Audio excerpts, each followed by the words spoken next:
ঠিক এমন সময় জিবরিল আমিন হাজির হয়ে গেছেন। সালাম দিয়া বলেন, পয়গম্বর, আপনার একজন সাহাবী মুআবিয়া ইবনে মুআবিয়া রাদিয়াল্লাহু তাআলা আনহু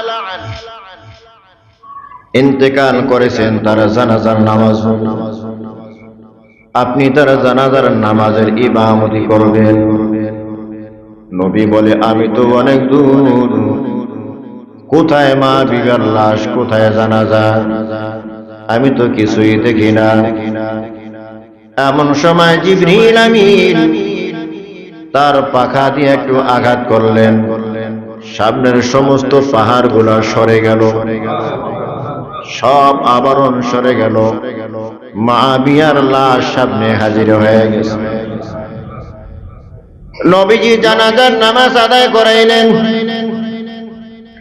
জানাজার নামাজ আদায় করার পর জিবরিল আমিনকে জিজ্ঞাসা করে, ও জিবরাইল, সূর্য তো উদিত হয়েছে অনেক আগে, সব জায়গায় তো রৌদ্র থাকার কথা, কিন্তু রৌদ্র নাই, কেন রৌদ্র নাই?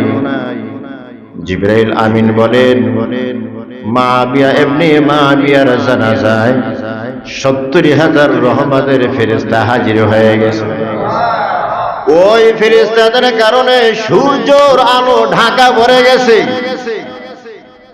সূর্যের আলো নিচের দিকে আসতে পারে না, ফেরেশতাদের কারণে, ফেরেশতাদের পাখার কারণে সূর্যের আলো ঢাকা ভরে গেছে। নবীজি জিজ্ঞাসা করেন, জিবরিল আমিন, এত দাম কিভাবে হইল মুআবিয়া? জিবরিল আমিন বলে, পয়গম্বর, আপনার এই সাহাবী যখনই সময় পাইত তখনই সূরা ইখলাস পাঠ করত, কুল হুয়াল্লাহু আহাদ আল্লাহুস সামাদ লাম ইয়ালিদ ওয়া লাম ইউলাদ ওয়া লাম ইয়াকুল লাহু কুফুয়ান আহাদ। এই সূরা ইখলাস পাঠ করার কারণে আল্লাহ তাআলা তার মর্যাদা বাড়ায় দিবেন। জিবরিল আমিন আগমন করলেন, নবীজির সামনে বসে বসে জিবরিল আমিন নবীজির সাথে কথা বলেন। এমন সময় জিবরিল আমিন বলে, ইয়া রাসূলুল্লাহ, আমি যাইগা। কি জন্য যাইবা? কথা তো শেষ হয় নাই। বলে, আজ আর কথা বলা যাবে না। কেন কথা বলা যাবে না? ইয়া রাসূলুল্লাহ সাল্লাল্লাহু আলাইহি ওয়াসাল্লাম, ওই দেখেন আপনার একজন সাহাবী আবু যর গিফারী চাদর গায়ে দিয়ে আসতেছে। আল্লাহ নবী আশ্চর্য হয়ে গেলেন, জিবরাইল, আবু যর গিফারী জমিনের সাধারণ একজন মানুষ, যেই আবু যর গিফারী নবীজির মুহাব্বতে, নবীজির খেদমতে থাকার কারণে দুনিয়াতে একখানা ঘর পর্যন্ত বানান নাই। এই আবু যরকে তুমি কিভাবে চেনো? জিবরাইল আমিন বলেন, পয়গম্বর, শুধু যে আমি চিনি তাই নয়, বরং আসমানে যত ফেরেশতা আছে, জমিনে যত ফেরেশতা আছে, সব ফেরেশতারা আবু যর গিফারীকে চেনে। কে আবু যর গিফারী এত কেন দাম? জিবরাইল বলে, দাম হবে না কেন? দুইটা কঠিন আমল সে সব সময় করে। ওই আমল, দুইটা আমল কখন এসে সারে না, যখনই সময় পায় দুইটা আমল করি। দুইটা খাসলাত, দুইটা গুণ তার ভিতরে আছে। এক নম্বর গুণ, লিসসিগরি আলা নাফসিহি, নিজের ভিতরে অহংকার তাকাব্বুর না থাকার কারণে নিজেকে সে ছোট ভাবে সব সময়।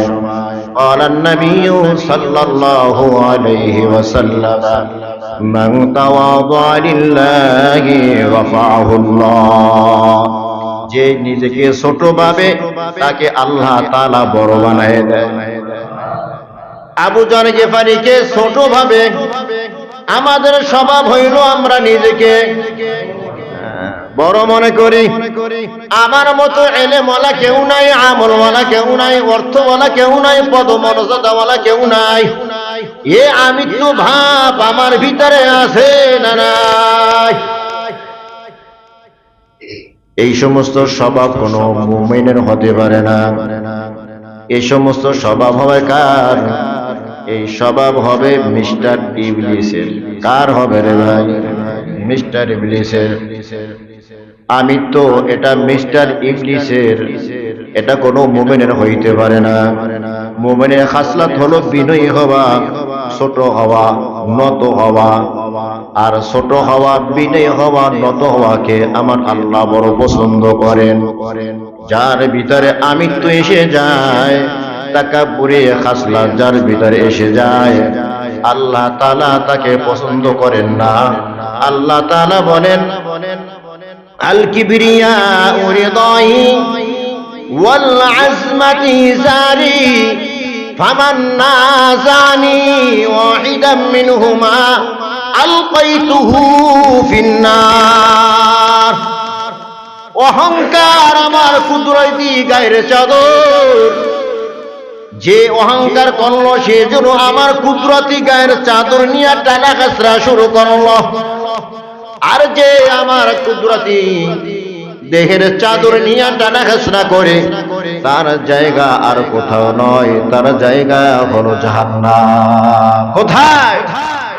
তাকাব্বুর আযাযিল রাখার কাদ বজুন্দালেন আলাত গ্রেফতার কর।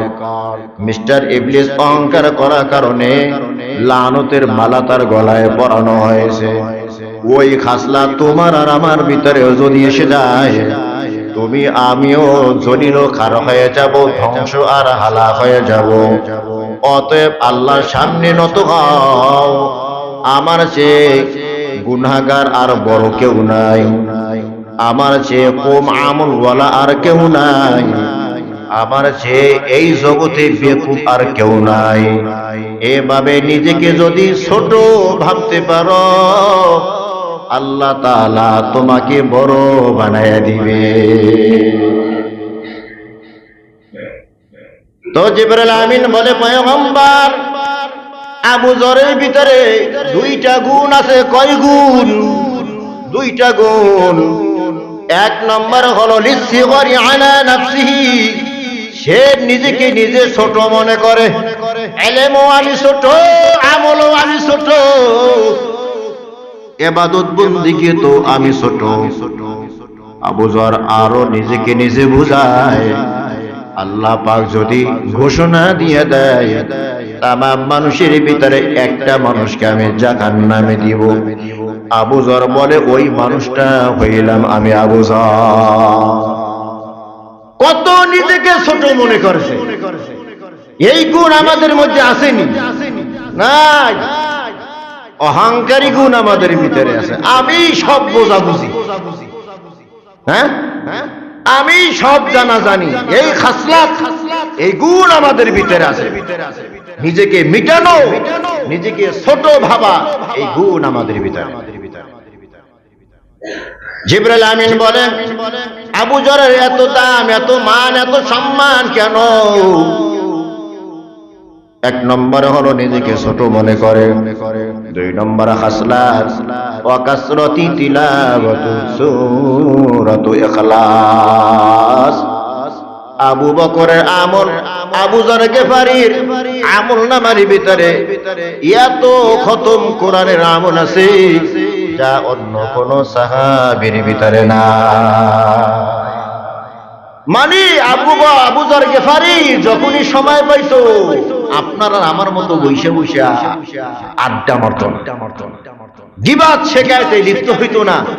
সময় একটু পাইছে, সময়টাকে গনিমত দামি মনে করছে। আমার এই সময়টা এখানে বসে বসে আমি একটু সূরা ইখলাস তেলাওয়াত করি। কুল হুয়াল্লাহু আহাদ আল্লাহুস সামাদ লাম ইয়ালিদ ওয়া লাম ইউলাদ ওয়া লাম ইয়াকুল লাহু কুফুয়ান আহাদ। মনোযোগের সাথে ধ্যান ও খেয়ালের সাথে যদি কেহ সূরা ইখলাস তেলাওয়াত করতে থাকে 1 মিনিটে 12 বার পড়া সম্ভব হয়। কত? 12 বার। পরীক্ষা করে দেখেন 1 মিনিটে 12 বার পড়া। আপনি যদি 1 মিনিটে 12 বার হয় তাহলে 1 মিনিটে আপনি 3 খতম কোরআনের সওয়াব পেয়ে গেলেন।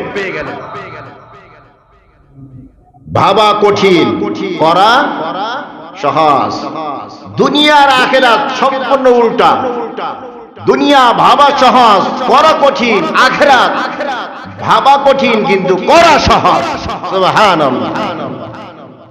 10 তলা বিল্ডিং করব, প্রথম তলায় এই থাকবে, দ্বিতীয় তলায় এই থাকবে, তৃতীয় তলায় এই থাকবে। ভাবা একেবারে সহজ। কয় তলা বিল্ডিং এর মালিক হব? 10 তলা বিল্ডিং এর মালিক হব। ভাবছে একেবারে সহজ হয়ে গেছে, কিন্তু 90 বছর হায়াত পাইছে, একতলাও করতে পারে নাই। বাবা সহজ কিন্তু করা কঠিন। আর আখিরাত করা সহজ কিন্তু ভাবা অনেক কঠিন। কেমন সহজ? একবার যদি তুমি বলো সুবহানাল্লাহ, জান্নাতের ভিতরে তোমার জন্য একটা ফলের গাছ তৈরি হয়ে গেল। কত বড় ফলের গাছ! নবী বলে তেজ রফতার অতি দ্রুতগামী একটি ঘোড়া যদি 500 বছর দৌড়ায়, 500 বছর দৌড়াইয়া ওই গাছের ছায়া অতিক্রম করতে পারবে না। এখান থেকে চিটাগাং রোড, হিসাব ধরবে না গাছের ছায়া কত দূর গেছে। এত বড় একটা গাছ দিবে, এটা ভাবতে অনেক সময় লাগে, ভাবা অনেক কঠিন, কিন্তু করা কথা কয় না। করা করা একেবারে সহজ। কেমন সহজ বলেন? সুবহানাল্লাহ। একবার বললাম সুবহানাল্লাহ, হয়ে গেল জান্নাতে একটা গাছ। দুইবার বললাম সুবহানাল্লাহ, হয়ে গেল জান্নাতে আরেকটা গাছ। আবার বললাম সুবহানাল্লাহ, হয়ে গেল জান্নাতে আরো একটা গাছ। আখিরাত ভাবা কঠিন, করা সহজ। দুনিয়া ভাবা সহজ, করা কঠিন। প্রত্যেকটা কাজ আপনি একটু হিসাব করে দেখেন। ভাবা একেবারে সহজ, এই করব, সেই করব, ওই করব, শেষকালে কিছুই নেই, কিছুই পারে না। ভাবা সহজ, করা কঠিন। এটা দুনিয়া। আখিরাত এটা ভাবা কঠিন কিন্তু করা। আল্লাহু আকবার।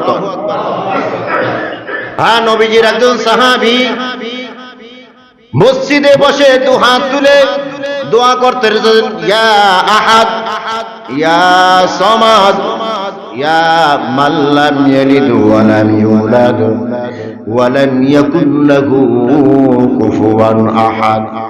সহজ না? ইয়া আহাদ, ইয়া সামাদ, ইয়া মান লাম ইয়ালিদ ওয়া লাম ইউলাদ ওয়া লাম ইয়াকুল লাহু কুফুয়ান আহাদ। এ সাহাবী বারবার দোয়াটা পড়তেছেন। আল্লাহ নবী মসজিদে নববীতে হাজির হয়ে গেছেন। নবীজি বলেন, এর সাহাবী, তোর দোয়া আল্লাহর দরবারে কবুল হয়ে গেছে। এ সাহাবী, তোর দোয়া আল্লাহর দরবারে কবুল হয়ে গেছে। এর সাহাবী, আল্লাহর কাছে তুমি যা চেয়েছো সব কিছু পেয়ে গেছো।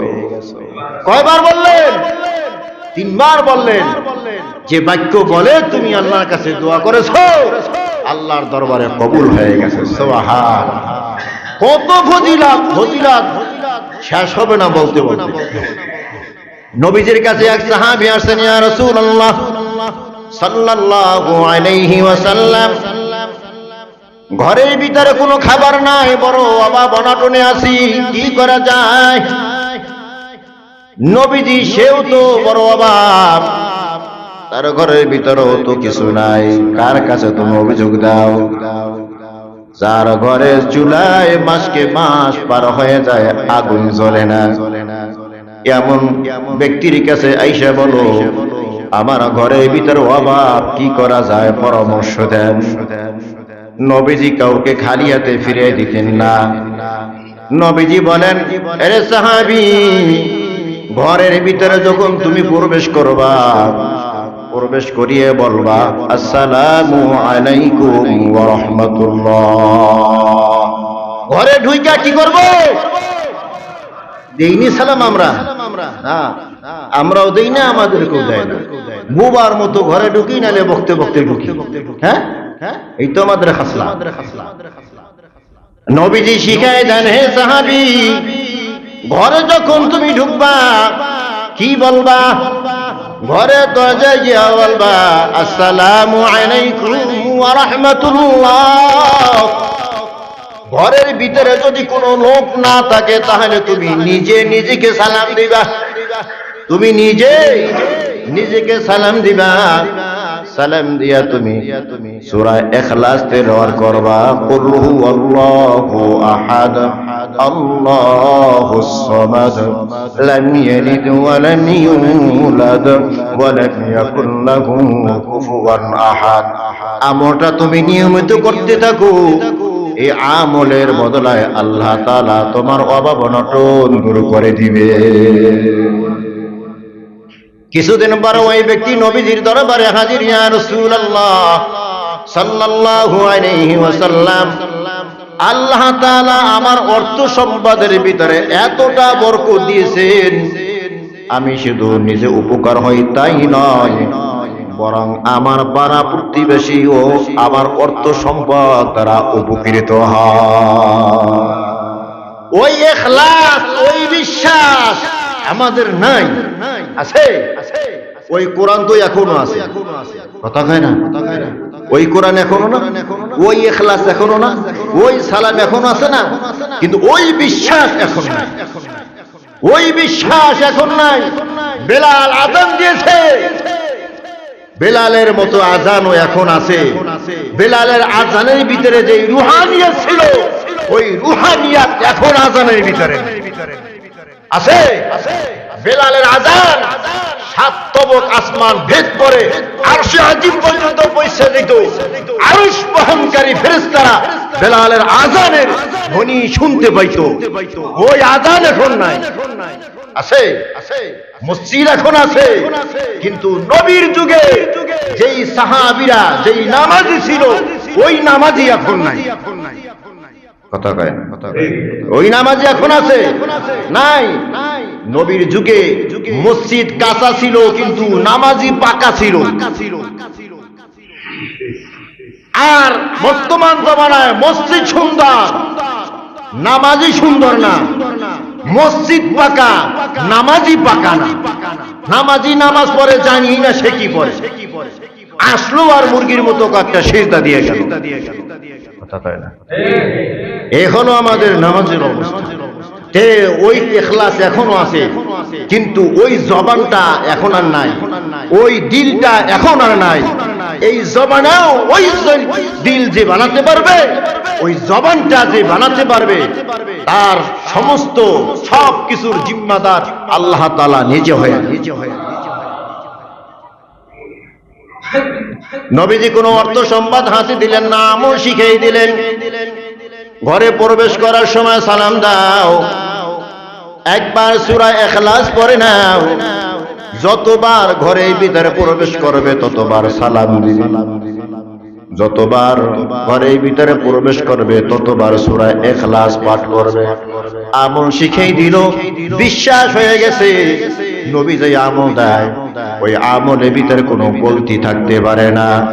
বিশ্বাস আর ভক্তি নিয়ে যখন আমল শুরু করে দিছে, ভক্তির কারণে, বিশ্বাসের কারণে আল্লাহ তার অভাব দূর করে দিছে। নবীজি বলেন, ওযুর সাথে ঘুমায়া ডান কাতে ঘুমাবে, ডান হাত ডান গালের ভিতরে দিয়া। যে ব্যক্তি সূরা ইখলাস 100 বার দৈনিক পড়বে, কতবার? 100 বার। আল্লাহ তাআলা কিয়ামতের কঠিন মুসিবতের সময় খুশি হইয়া বলবে, বান্দা ডান কাতে ঘুমাইছো, ডান হাত ডান গালের নিচে দিয়া ঘুমাইছো, 100 বার সূরা ইখলাস তেলাওয়াত করেছো, যা আজকে বামের রাস্তায় না গিয়ে তুই ডানের রাস্তায় যা, সদা আমার জান্নাতের মেহমান হইয়া যা। সহজ সহজ আমল করি না, বিসমিল্লাহর ফজিলত বলছিলাম গত সপ্তাহে, অনেকগুলা আসেননি একজন যে ইনশাআল্লাহ আমি হুজুরি আমলটা ধরছি। মাশাআল্লাহ, আলহামদুলিল্লাহ, আল্লাহ কবুল করুন, আমিন কান। অনেকেই ধরছে। তো আজকে ইখলাসের ফজিলত বলছি, আজকেও ধরেন। দোকানে বসে আছে, পড়েন, বসে বসে ইখলাস পড়েন, গল্প গুজব না কইরা। এই দোকানের ভিতরে বরকত হবে, দোকানে রহমত নাজিল হবে, ব্যবসায় উন্নতি হবে, আর দুনিয়ায় কিছু নাই হলো আপনার আখিরাতের পাল্লা ভারী হইতেছে। সুবহানাল্লাহ। কারণ যেই বান্দাকে আল্লাহ পছন্দ করেন তাকে দুনিয়া দেন, যেই বান্দাকে আল্লাহ বেশি মহব্বত করেন তাকে দুনিয়া দেন না, তাকে কি দেন? আখিরাত দেন। আপনি আমল করে দেখেন, কিছু হয় না, দূর কি আমল করি হয় না কিছু না। মুমিন বান্দার কোনো আমল বিঠা যায় না। মুমিন বান্দা রাস্তায় হাঁটতে গিয়ে একটা হুজুর খাইছে, পায়ের ভিতরে আঘাত লাগছে, হাঁটতে গিয়া পায়ের ভিতরে একটা কাটা বিদ্ধ হয়েছে, এটাও মুমিনের জন্য কল্যাণ। এই যে একটা হুজুর খাইলো, একটা পায়ের ভিতরে কাটা বিদ্ধ হলো, এই যে একটু কষ্ট পাইলো, এই জন্য আল্লাহ তাআলা তার গুনাহ মাফ করে দেন। মুমিন বান্দার কোনো কাজ বৃথা যায় না। এই যে আঘাত খাইলেন, কষ্ট পাইলেন, আর যদি ওই সময় আঘাত পাইয়া ওরে মা না কয়ে যদি আল্লাহ ইন্না লিল্লাহি এটা বলতে পারেন, তাই তো শোনায় সোহাগা, তাই তো আমলটা আরো মজবুত হয়ে গেল। মুমিন বান্দার সব কল্যাণ আর কল্যাণ, কল্যাণ আর কল্যাণ, বুঝি না কফাল। এই জন্য আমল ধরবো ইনশাআল্লাহ। আল্লাহ আমাদের তৌফিক দান করুন। কুল হুয়াল্লাহু আহাদ, বলো আল্লাহ এক, আল্লাহ অদ্বিতীয়। আল্লাহ এক না অদ্বিতীয়? এক এবং অদ্বিতীয়। আল্লাহর সাথে কেউ শরীক নাই, লা শারীকা লাহু। আল্লাহর সাথে কেউ কি নাই? শরীক নাই। একমাত্র মুসলমানরাই মানে আল্লাহ এক। তাওহীদে বিশ্বাস একমাত্র কারা করে? তাওহীদে বিশ্বাস একমাত্র কারা করে? তাওহীদ মানে একাত্মবাদ, একাত্মবাদে বিশ্বাস কারা করে? মুসলমানরা করে। পৃথিবীর ভিতরে আর যত ধর্ম আছে, কোন ধর্মের ভিতরে তাওহীদের কথা নাই, একাত্মবাদের কথা নাই, বরং বহুত্ববাদের কথা। কি আছে? বহুত্ববাদ। খ্রিস্টানরা তিন খোদায় বিশ্বাস করে। কয় খোদা? কয় খোদা? এক হলো আল্লাহ, এই এক খোদা। দুই হলো আল্লাহর বিবি মরিয়ম, নাউজুবিল্লাহ খান, দুই খোদা। তিন নম্বরে হলো আল্লাহর বেটা, আল্লাহর পুত্র ঈসা রূহুল্লাহ। জোরে কান নাউজুবিল্লাহ। তিন খোদায় বিশ্বাসী ইহুদিদের গোষ্ঠী, ওরা উযাইর আলাইহিস সালামকে আল্লাহর পুত্র বলে, আর সমস্ত ফেরেশতাদেরকে আল্লাহর কন্যা বলে। নাউজুবিল্লাহ। আল্লাহর কন্যা আসেনি, আল্লাহর পুত্র আসেনি। কেন আল্লাহর পুত্র কয়? উযাইর আলাইহিস সালাম তাওরাত কিতাবটা মুখস্থ করছিল। তাওরাত কিতাব, কি রে এত বড় কিতাব মুখস্থ করে ফেললো, এ তো আল্লাহর পুত্র। নাউজুবিল্লাহ খান। তাওরাত কিতাব মুখস্থ করলে যদি আল্লাহর পুত্র হয়, এই জগতে হাজার হাজার লক্ষ লক্ষ হাফেজে কোরআন আছে, ওরাও আল্লাহর পুত্র। নাউজুবিল্লাহ। কারণ এই জমিনের উপরে হাজার হাজার লক্ষ লক্ষ কোরআনে হাফেজ আছে, যারা আলহামদুলিল্লাহি রাব্বিল আলামিন আর মিনাল জিন্নাতি ওয়ান নাস এক বৈঠকে শুনাই দিতে পারে এমন লক্ষ লক্ষ হাফেজে কোরআন আল্লাহর জমিনে আছে।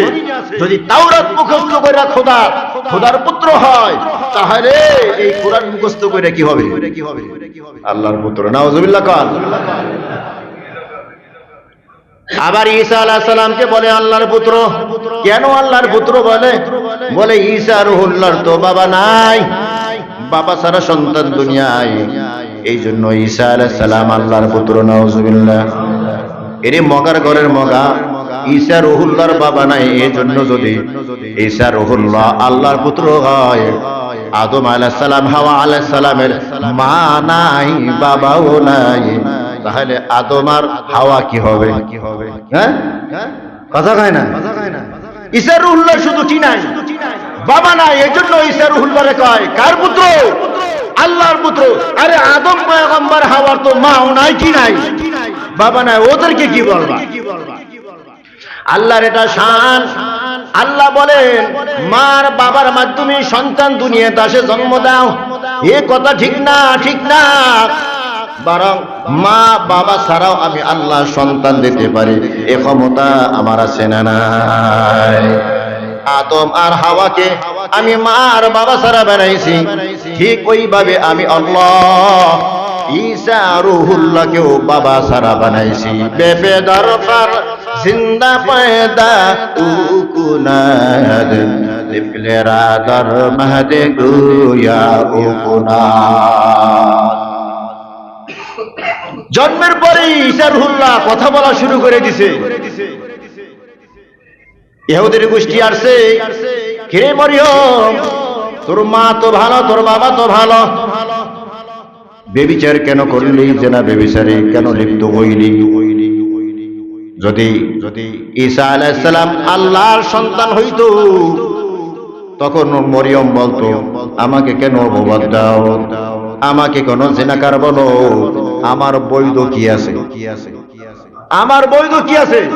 আমার বৈধ স্বামী আছে, আমাকে জিনাকার কেন বলো? কিন্তু মরিয়ম কিছুই বলেন নাই, বারবার ইশারা করছে সন্তানের দিকে। আরে ছোট সন্তান, সে তো কথা বলতে পারে না, সন্তানের দিকে বারবার ইশারা করতেছে। ওরা বলে সন্তানের দিকে ইশারা করলে লাভ হবে কি? এ তো ছোট সন্তান, মাত্র আসছে দুনিয়ায়। কাইফা নুকাল্লিমু মান কানা ফিল মাহদি সাবিয়্যা। ছোট সন্তান কিভাবে আমার সাথে কথা বলবে? বলে কথা বলবে কিভাবে? জিজ্ঞাসা কর, প্রশ্ন কর। জিজ্ঞাসা করা কোত্থেকে তুই এসেছ? সাথে সাথে জবাব দেয়, বেয়াদবের মতো কথা বলবি না, আদব রক্ষা করে কথা বল। ক্বালা ইন্নী আব্দুল্লাহ। আল্লাহু আকবার। ক্বালা ইন্নী আব্দুল্লাহ আতানিয়াল কিতাবা ওয়াজআলানি নবিয়্যা। আমি আল্লাহর বান্দা, আল্লাহ আমাকে নবী বানাইয়া পাঠাইছেন, আল্লাহ তাআলা আমাকে কিতাব দিয়েছেন। সুবহানাল্লাহ। জন্মের মাত্র 2-3 বছর পর, 2-3 ঘন্টা পর বেঈমানদের প্রশ্নের জবাব দিতেছেন। আমার মাকে জিনাকার বলবি না, আমার মাকে মিথ্যা অপবাদ দিবি না, আমার মা ভূত পবিত্র, আমি যারো সন্তান না, আমাকে জারুজ বলতেছ, আমি জারুজ না, আমি হলাম আল্লাহর গোলাম।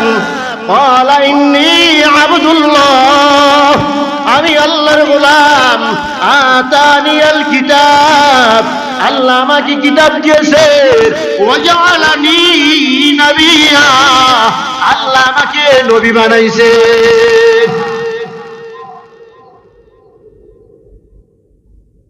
তাহলে খ্রিস্টানরা বলে মরিয়ম আল্লাহর স্ত্রী আর ঈসা রূহুল্লাহ আল্লাহর সন্তান।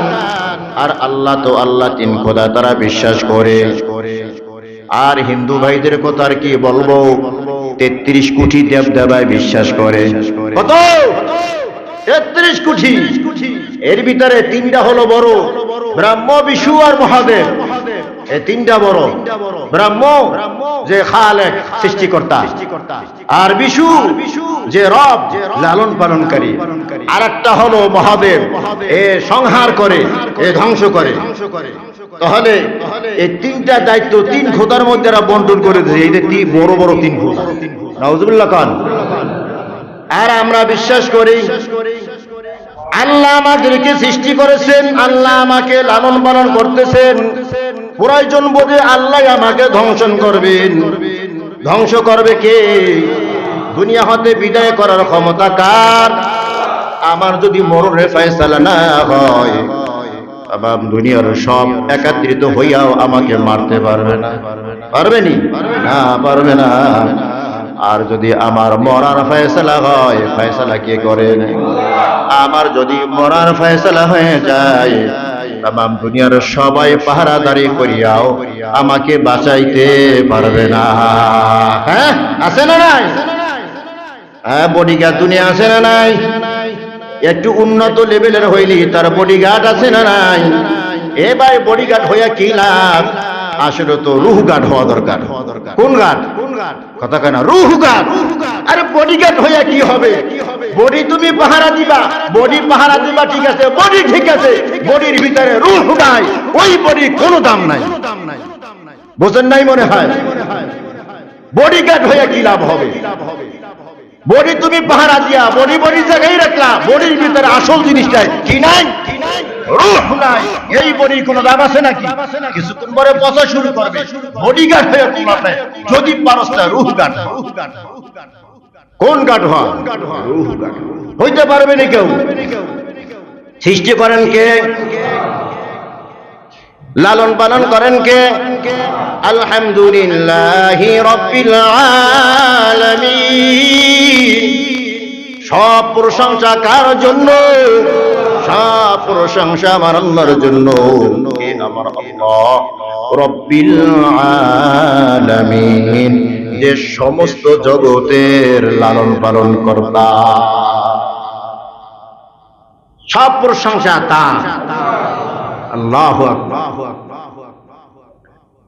হ্যাঁ, আবার হিন্দুরা বলে যে ভালো কাজ করে তার নাম হলো লক্ষ্মী দেবতা, আর যে খারাপ কাজ করে তার নাম হলো শনি দেবতা। কি? শনি দেবতা। এই জন্যই আমাদের মুসলমানদের ভিতরেও কেউ কেউ বলে থাকে সন্তান যদি একটু ভালো হয় লক্ষ্মী ছেলে আমার। নাউজুবিল্লাহ। মুসলমানদের জন্য লক্ষ্মী সোনা বলা, লক্ষ্মী ছেলে বলা, লক্ষ্মী মেয়ে বলা কোনোভাবে জায়েজ না। আর সে ওই লক্ষ্মী দেবতা থেকে আমাদের লক্ষ্মী দেবতা আছে নাই? আবার যদি কাজে চুলটা ফাল্টা হয়, আজকে কপালে শনি লাগছে রে, আছে না নাই? আরো জোরে, কপালে শনি লাগছে।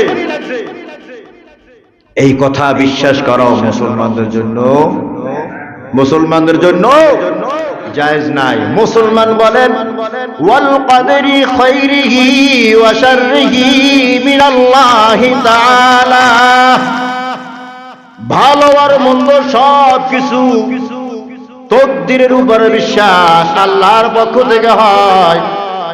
ভালো হয় আল্লাহর পক্ষ থেকে, খারাপও হয় আল্লাহর পক্ষ থেকে। কিছুদিন আগে প্রচন্ড রোদের তাপ গেছে, এই রোদের তাপও আসছে আল্লাহর পক্ষ থেকে। এখন আবার আল্লাহ শিথিল করে দিয়েছেন। এটাও কে করেছেন? ভালোটাও আল্লাহর পক্ষ থেকে, খারাপটাও আল্লাহর পক্ষ থেকে। মাঝখানে আল্লাহ দোষী নন, দোষী হইলাম তুমি আর আমি। কারণ আল্লাহ বলেছেন আল্লাহু তাআলা যাহারাল ফাসাদু ফিল বাররি ওয়াল বাহরি বিমা কাসাবাত আইদিন নাস। জল স্তরে যত বিপর্যয় হয়, যত বিপদ মুসিবত আসে, আল্লাহ বলে বান্দা তোর হাতের কামাই বিমা কাসাবাত আইদিন নাস। আইদিন নাস মানুষের হাতের কামাই, কাসাবাত আইদিন নাস। বান্দা তুই কামাই করেছো, এমন আমল তুই আমল করেছো যেই বদ আমলের শাস্তি স্বরূপ এই গজব পাইছে। এরপর তুই যেই পরিমাণ গুনাহ করো আমি ওই পরিমাণ আযাব তোকে দেই না। আযাব কেন দেই? আযাব প্রথমত দেই বান্দা তোকে সতর্ক করার জন্য, দ্বিতীয়ত আযাব দেই তোকে শাস্তি স্বরূপ, তৃতীয়ত আযাব দেই তোকে জান্নাতে মান বাড়ানোর জন্য। এখন আর কেউ কইতে পারবে না হুজুর আমি না কাম করি, অমুক বিশ্বা হুজুর তো আকাম করেন, তাহলে গজব তার উপর আসছে কেন? হ্যাঁ, তোমার জন্য আছে শাস্তি স্বরূপ, আর ওই যে ভালো মানুষ যার আমল ভালো তার জন্য আছে জান্নাতে মাকাম বাড়ানোর জন্য। জান্নাতে তার প্রমোশন হবে আর তোমার ডিমোশন হবে। তোমার আছে শাস্তির জন্য আর তার আছে মর্যাদা বুলন্দ করার জন্য। আর কারো জন্য আসে আযাব সতর্ক করার জন্য। বান্দা সংকেত দিলাম ভালো হয়ে যা, ভালো হয়ে যা। এরপর যখন ভালো না হয় তখন গজব দিয়ে দেয়। এই জন্য আল্লাহ বলেন সবকিছু হয় আমার পক্ষ থেকে, তবে এর জন্য দোষী হইরা তোমরা ভালো কাজ করবা ভালো ফল পাইবা, খারাপ কাজ করবা খারাপ ফল পাইবা। তবে যেই পরিমাণ তোমরা গুনাহ করো, অন্যায় অপরাধ করো, ওই পরিমাণ আমি আযাব তোমাদেরকে দেই না। কিছু কিছু অন্যায় অপরাধ আমি তওবা ছাড়া, অনুশোচনা ছাড়া আমি আল্লাহ নিজের দয়ায় মাফ করে দেই। ওয়ামা আসাবাকুম মিন মুসিবাতিন ফাবিমা কাসাবাত আইদিকুম ওয়া ইয়াফু আন কাসীর। বান্দা জনে স্তরে যত বিপদ মুসিবত আছে সব তোমাদের হাতের কামাই। তবে যেই পরিমাণ তোমরা অন্যায় অপরাধ করেছো ওই পরিমাণ আযাব আসে নাই। কেন আসে নাই? ওয়া ইয়াফু আন কাসীর। আমি আল্লাহ অনেক অপরাধ অনেক গুনাহ আমি আল্লাহ দয়ার কারণে ক্ষমা কইরা দেই। কুল হুয়াল্লাহু আহাদ, বলো আল্লাহ এক, আল্লাহ অদ্বিতীয়। একমাত্র ইসলাম ধর্মে একাত্মবাদের কথা বলে, আর পৃথিবীর কোন ধর্মে একাত্মবাদের কথা বলে না। এই জন্যই আল্লাহ শিখায় দেয়। বেঈমানেরা প্রশ্ন করে, তোমার খোদার বংশ পরিচয় বলো, কিসের দ্বারা তোমার খোদা তৈরি? এ পয়গম্বর বইলা দাও, আমার খোদার পরিচয় জানতে চাও? আমার খোদা এক, আমার খোদা অদ্বিতীয়, আল্লাহুস সামাদ। আমার খোদা সব জিনিসের অমুখাপেক্ষী। সুবহানাল্লাহ। এ তোমাদের খোদা কোনটা বানাইছো স্বর্ণ দিয়া, কোনটা বানাইছো রূপা দিয়া, কোনটা বানাইছো লোহা দিয়া, কোনটা তামা কাঁসা দিয়ে বানাইছো, আবার কোনটা মাটি দিয়ে বানাইছো।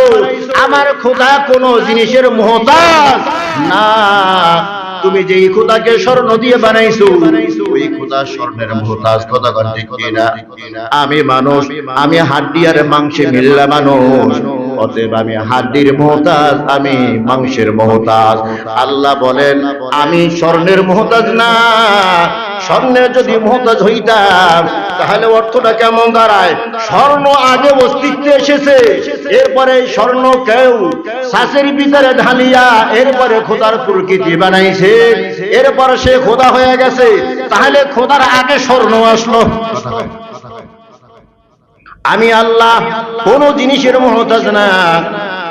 আমি ওয়াহদাহু লা শারীকা লাহ।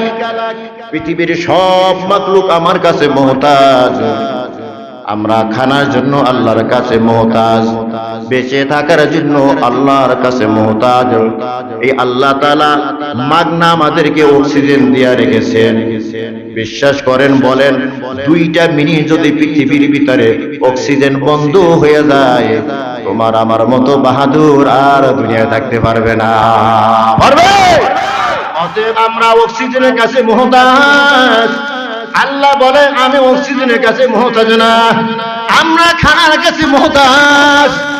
এক বেলা না খাইলে দুর্বল হয়ে যায়, একটানা 3 দিন না খাইলে বসা থেকে উঠতে পারি না। খানার কাছে আমরা মুহতাজ। আল্লাহ বলেন আল্লাহুস সামাদ, আল্লাহ ওয়া মুকাফিকি, আল্লাহ বেনিয়াজ। আল্লাহ কোন জিনিসের কাছে মুহতাজ না। অতএব আল্লাহকে কি দিয়া বানাইছে এই প্রশ্ন আর করা যাবে না। কেন? আল্লাহ কোন জিনিসের মুহতাজ না। কথা হয় না? এবার বলো কি বলো? বলো আল্লাহর পরিচয় দাও। আল্লাহর বাবার নাম কি? আল্লাহর মায়ের নাম কি? আল্লাহর ছেলে কয়জন? আল্লাহর মেয়ে কয়জন? আল্লাহ জবাব দেন, পয়গম্বর শুনে দাও, লাম ইয়ালিদ ওয়া লাম ইউলাদ, লাম ইয়ালিদ ওয়া লাম ইউলাদ। আল্লাহর সন্তান নাই, আল্লাহ কারো সন্তান না। আল্লাহকে কেউ জন্ম দেন নাই, আল্লাহ কাউকে জন্ম দেন নাই। লাম ইয়ালিদ ওয়া লাম ইউলাদ ওয়া লাম ইয়াকুল লাহু কুফুয়ান আহাদ। আল্লাহর সমকক্ষ দুনিয়ায় কেউ নাই। আল্লাহ মানুষের মতো নয়। মানুষের বিবি আছে, মানুষের ছেলে আছে, মানুষের মেয়ে আছে। আল্লাহ ওয়া লাম ইয়াকুল লাহু কুফুয়ান আহাদ, আল্লাহর মতো সমকক্ষ কেউ নাই। আল্লাহর ছেলে নাই, আল্লাহর মেয়ে নাই, আল্লাহর মা নাই, আল্লাহর বাবা নাই। লাইসা কামিসলিহি শাই, আল্লাহর মতো পৃথিবীতে কোন বস্তু নাই। অতএব বলা যাবে না যে আল্লাহর ছেলে কয়জন, আল্লাহর মেয়ে কয়জন, কারণ আল্লাহ তোমার আমার মতো নন। তোমার আমার বিবি আছে, আল্লাহর বিবি লাগে না, কারণ তুমি আমি বিবির কাছে মুহতাজ, আল্লাহ বিবির কাছে মুহতাজ না। তুমি আমি ছেলের মুহতাজ, মেয়ের মুহতাজ, আল্লাহ ছেলে মেয়ের মুহতাজ না। তাই তোমার আমার ছেলে মেয়ে যদি না হয়, ডাক্তারের কাছে দৌড়ায়, কবিরাজের কাছে দৌড়ায়, ইমাম সাহেবের কাছে পানি ভরার জন্য দৌড়ায়, কিন্তু আল্লাহ বলে আমি ছেলেরও মুহতাজ না, আমি মেয়েরও মুহতাজ না। লাম ইয়ালিদ ওয়া লাম ইউলাদ, আমার ছেলে নাই মেয়ে নাই, আমিও কাউকে জন্ম দেই নাই, আমাকেও কেউ জন্ম দেয় নাই। এই জন্য সূরা ইখলাসের ভিতরে একাত্মবাদের শিক্ষা দেওয়া হয়েছে, আল্লাহ তাআলার গুণের কথাগুলো বলা হয়েছে। এই গুণের কথা, একাত্মবাদের কথা স্মরণ করিয়া যেই ব্যক্তি নামাজে দাঁড়াইয়া সূরা ইখলাস পড়তে থাকে, ওই ব্যক্তির নামাজটাই as-সালাতু মি'রাজুল মুমিনিন। নামাজ হলো মুমিনের জন্য মি'রাজ। কার জন্য মি'রাজ? যেই ব্যক্তি সূরা কিরাত পড়ে, শুদ্ধ করিয়া পড়ে, আর বুঝতে থাকে এই সূরার ভিতরে আল্লাহ কি বলেছেন, এইভাবে বুঝা বুঝা যে নামাজ পড়তে পারে, তার মন আর ব্যবসার দিকে যায় না, তার মন আর চাকরির দিকে যায় না, তার মন আর অফিসের দিকে যায় না, তার মন দোকানের ভিতরে যায় না, তার মনটা নামাজের ভিতরেই থাকে, আর নামাজের মাধ্যমে আল্লাহর পরিচয় পাওয়া যায়। আল্লাহ তাআলা এই সূরাকে বুঝা বুঝা পড়ার তৌফিক দান করুন, এই সূরাকে বেশি বেশি তেলাওয়াত করার তৌফিক দান করুন। ওয়া আখিরু দাওয়ানা আলহামদুলিল্লাহ।